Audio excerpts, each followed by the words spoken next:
বন্ধুরা, আমার হাতে রয়েছে কিন্তু এতগুলো ভাঙা ডিসপ্লে অথবা খারাপ ডিসপ্লে। এই ডিসপ্লে অনেক দামে বিক্রি হয়, এর মূল কারণটা কিন্তু আজকে এই ভিডিওতে তুলে ধরবো। এই ভাঙা ডিসপ্লের মধ্যে রয়েছে কিন্তু সেমিকন্ডাক্টর ইলেকট্রিক সার্কিট, যেটার মাধ্যমে আমরা ভিডিও দেখতে পাই, কোনো লেখা স্পষ্টভাবে দেখতে পাই।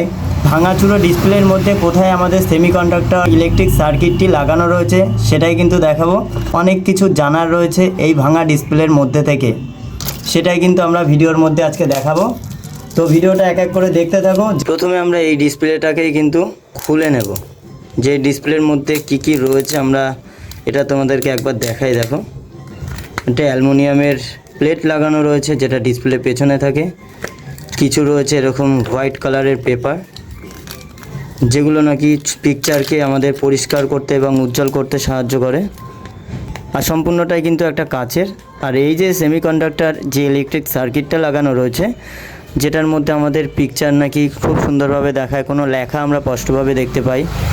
মাদারবোর্ডের সিপিইউর বা মাদারবোর্ডের কারুকার্য তো অবশ্যই রয়েছে, তার সাথে মাদারবোর্ডের সঙ্গে যুক্ত এই ইলেকট্রিক্যাল যে সেমিকন্ডাক্টর সার্কিটটি রয়েছে, সেটা কিন্তু ডিসপ্লের কাচের নিচে থাকে।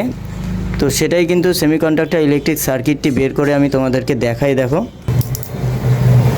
এই যে ডিসপ্লে পাতাটা রয়েছে, এই পাতাটায় রয়েছে কিন্তু সেমিকন্ডাক্টর সেই ইলেকট্রিক সার্কিটটি। আমরা অনেকেই কিন্তু জানি না যে ডিসপ্লে পাতার সাথে কিন্তু এরকম একটা সার্কিট লাগানো থাকে ডিসপ্লেতে। তো এই ছিল আজকের ভিডিওটি কেমন লাগলো অবশ্যই জানিও।